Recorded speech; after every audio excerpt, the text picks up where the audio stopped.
moi j'ai l'impression que effectivement c'est plutôt pour symbolique bi nga xamante ne moom lay représenter. Souveraineté wax nga ko souveraineté la ñu woote et jàpp nañ ni après 60 ans d'indépendance war nañ mën jël dëgg en charge lépp loo xamante ne suñu ay besoin la wala bokk li nga xamante ne moom mooy doxal suñu réew. léegi nag kuñ ci war a waxal ñu jëflante jeeg yow en termes de coopération et de partenariat. mais pas mel ni da nga am benn parrain wala koo xamante ne daf lay coacher xëy na peut-être symbolique boobu la politiciens yi nekk. mais justement ma crainte man li mu doon mooy au-delà de cette symbolique parce que. mais souveraineté maa ngi koy jéem a traduire ci wolof moom sa bopp. laa jàpp ni moom sa bopp mënul sa bopp. merci beaucoup. mënul sa bopp merci beaucoup. loolu souveraineté xam nga waaw kañ. ñaari ngay boole. waaw kañ mais justement bopp exactement foofu laa nekkoon. moom sa bopp c'est-à-dire que moom sa bopp. mais moom sa bopp bi du am sens du am njëriñ tant que mënaloo sa bopp. oui est-ce que ñun dëgg-dëgg mënal nañ suñu bopp ci wàllu souveraineté militaire notamment est-ce que ñun suñu sécurité. est-ce que mi ngi nekk rek ci li nga xamante ne mi ngi nekk ci suñu ay biir frontières yi quand on sait que aujourd'hui dafa am ay phénomènes yoo xamante ne dafay jël de l'ampleur et yooyu noonu c'est des phénomènes transfrontaliers. naka la ñuy def au moment où nous n'avons pas d'armée sous-régionale. nous n'avons pas d'armée régionale naka la ñuy def pour lijjanti loolu peut-être que la présence de la France doon na permettre mu en tout cas mu def la jonction entre nos différents états gérer ñu yenn li nga xamante ne moom moo dox ci suñu ay frontières yeeg yooyu est-ce que dëgg-dëgg France su fi bàyyeekoo lañ fi doon jëriñ di ko fi def te mu wóor nañ ñu ni du lépp lañ ñu wax du lépp lañ xam du lépp a fës est-ce que loolu noonu dinañ ko mën assurer suñu bopp parce que loolu rek a ci am solo nag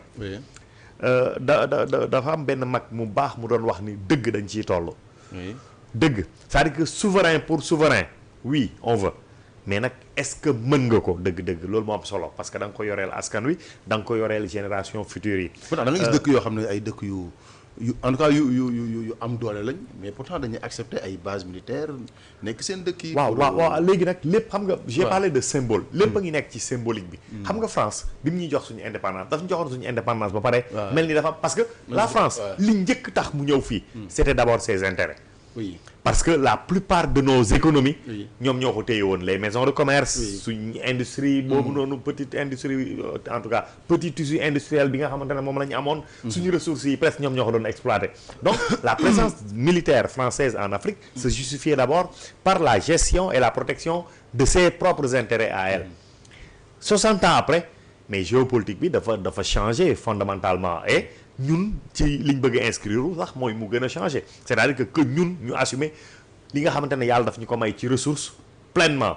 mën ci bénéficier wu seet kan lañ ciy lëkkalool pour exploiter ko pour jëriñoo ko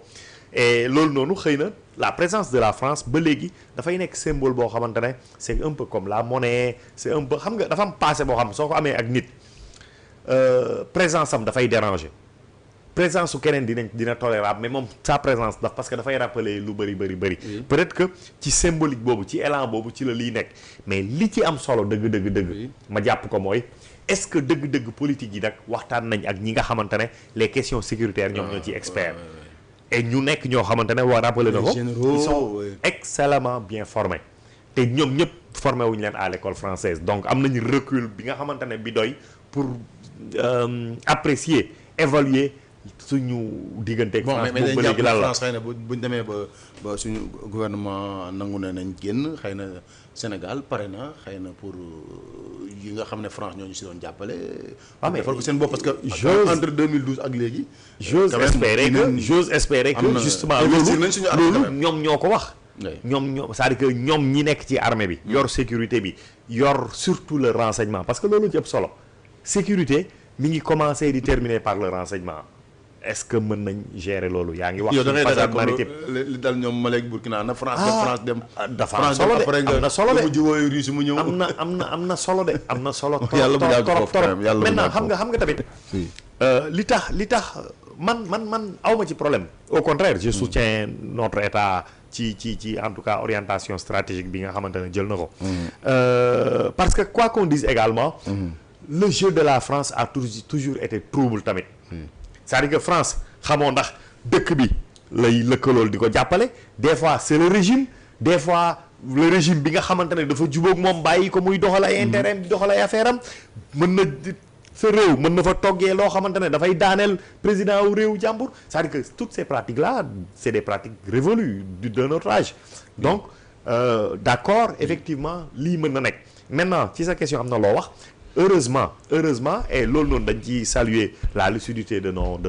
hommes politiques quand je dis hommes politiques mooy ñi présider à nos destinées au premier rang desquels le président de la République mooy que ñu mën ko opérer te jàmm rek xew amul frustration amul dara problème amul dara amul ba nga xamante ne mën nañ boole nañ ci accords yi ne dootul am une base militaire physique permanente parce que il faut le rappeler sax c'est-à-dire que mën na bañ am une base militaire physique mais xëy na bàyyi nañ fi loo xamante ne ñi ngi ko braqué sur le Sénégal chaque instant ñoo ñuy njëkk xam sax li xew mais en tout cas amul une base militaire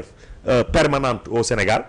mais ñi ngi ci accords yi ñu am bokk na ci su ko soxlaa dëgg-dëgg ñoom ñu ñëw indi seen logistique indi seen xam-xam indi seen ay nit jàppale ñu lëkkaloo en tout cas régler li nga xam ne moom la ñuy régler suñ paree dem jox nañu suñuy suuf waaye ba léegi lëkkaloo bi mu ngi continuer quoi peut-être 5 camps du ay 33 hectares xaw actuellement 5 camps en tout cas li ñu doon wax oui peut-être est-ce que suuf yooyu mooy enjeu bi dëgg-dëgg moi je ne le pense pas à l'échelle d'un État oui mën na am valeur mi ngi nekk ci dëkk bi ay foo xamante ne mais suuf yooyu mais est-ce que duñ ko bàyyee armée ba léegi est-ce que armée yi dinañ nag waaw donc président dem na naan day doxantu pour seet lan lañ fay def ak yooyu mais en tout cas jàpp ma ni suuf bi mooy enjeu bi dëgg-dëgg je ne pense pas. waaw moom du loolu waaw romb na loolu yàgg naa joxe bi romb na loolu waaw romb na loolu donc en tout cas lu ñuy rafetlu la mais nag en tout cas moom sa bopp daal moom mënal sa bopp ak mënal sa bopp ñoom nag liñ ñu jaay mooy gëm sa bopp gëm sa non c'est-à-dire que dañ war a am fulla dañ war a souverain nous devons c'est-à-dire que profession fëgg sa dënn lañ ñu jaay est-ce que nag non loolu ay kii parce que loolu bu ñu gëm sa bopp bu ñu France joxe waxuma France de non c'est li may wax mooy yooyu yu bëri dañ koy nekk di wax mais aide budgétaire saa yi ñu ko France joxe ñu jël de waaw non dama ne c'est-à-dire que soo xoolee c'est certain. non dafa am ñoo xam ne ils n'ont pas compris en fait. waaw kay ñooñu bokkal lu gëm sa bopp dañuy dem ñun nous sommes souverains donc nañ gérer lu yow sa état il se pose pas la question de savoir est-ce que dëgg-dëgg mais mon cher souveraineté c'est-à-dire que adduna bi fu mu toll souveraineté totale président wax na ko léegi souveraineté totale mënul nekk kenn ku ne am na foo soxla sama mënul nekk mais ci ñun surtout nag mais yow lu tax ñu ne les lois internationales ñoo féete kaw suñ loi yi loolu mais dafa am une part de ta souveraineté boo xam da nga koy aliéné da nga koy bàyyi donc loolu moom xam nañ ne du loolu mooy problème bi maintenant nag est-ce que dañ fi nekkoon ñoom ñu nekk suñ biir mel ni ñoom ñooy doxal loo xamante ne ñoo ko war a doxal waaw influence boobu noonu maintenant il faut reconnaître aussi la présence militaire au Sénégal am na lu mu doon yokk France ci wàllu influence au niveau africain bien sûr rayonnement géostratégique wu France ak yëpp ba pare ñëpp dañuy wax ni du point de vue géostratégique géopolitique mais Sénégal Dakar dafa am solo trop ci àdduna bi ni bindoo donc ñëpp dañ ko bëgg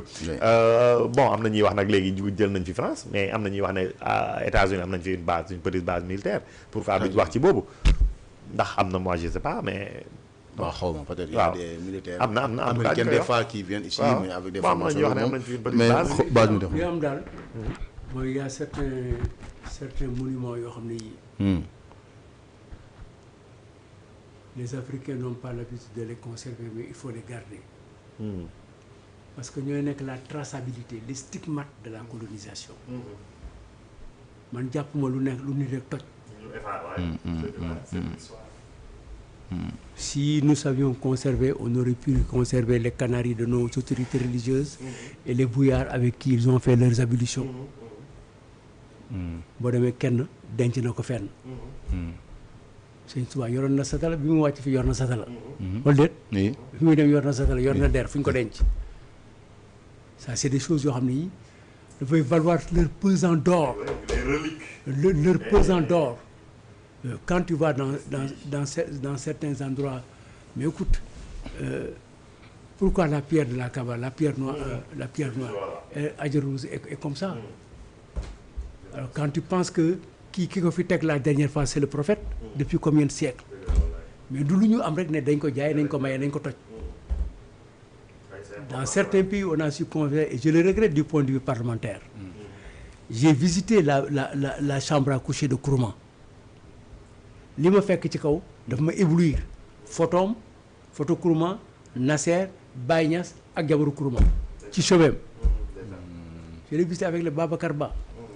Alors nga dem yeneen dëkk ñu wan la ñu am la lu ñu la woon. mais ñun bu fekkee ne dañu toj lépp toj Astata non il faut que la présence française soit là pour ñu xam kañ la fi et qu'est-ce que nous avons fait après. oui histoire là aussi. Qu'est-ce que nous avons fait C'est de après. l'histoire. Combien de temps il a fallu pour qu'on ait une bonne des écoles à une gendarmerie et une police à Touba à quelle date. entre bi nga ko fi defee léegi quelle est la progression sur le plan de l'éducation nationale qu'est-ce qu'on a fait. J'ai vu le député Cheikh Thioro di réclamer la direction des daara tey mais c'est une revendication légitime c'est une revendication légitime et que lui le revendique wala kenn ku dëkk Tivaouane wala kenn ku dëkk Touba mais mu dafa mel ni waxuma ne noonu la mooy gën a yenu maanaam kenn ku dëkk Popenguine donc parce que c'est des revendications légitimes et c'est des revendications qu'il faut écouter mais aussi boo xam ne dañ ko war a teg ci lenn mooy wane ne que nous avons beaucoup à conserver ci li nga xam ne moom la fi tubaab bi bàyyi pour ñu xam ko pour ñu seet ko pour ñu teg ko dafay daal di important ci yan banc la ñuy jàngee comment on a été allé à l'école dans les années 50 et autres l'école Léopold Diam-Ponty donc il faut que ñu jàpp ne tubaab bi dem nañu ñooñu colonisé ci biir colonisation que tu le veuilles ou pas parce que aussi fii aussi ñu jàpp nañ fi ay jaam suñu maam yi jàpp nañ fi ay jaam dóor ko liggéey loolu leen ba ñu dee soog leen bàyyi ba yàggul sax ba léegi dañ leen di traité comme ay jaam waaye am na ba léegi donc loolu donc bu ko tubaab bi defee ba ñun ñu moomaat suñu bopp ba taxaw lenn ñu dindi ko mais dafay doy waar que ñu xam ne léegi bon ci école yi ñu yor ak ci jàngale bi Sëñ Tuubaa la ñuy jàngale Alaaji Malick jàngale lii donc c'est important mais bu ñu sànni lépp tout n'est pas mauvais chez le colonial au moins nous avons été colonisés et nous nous sommes libérés et là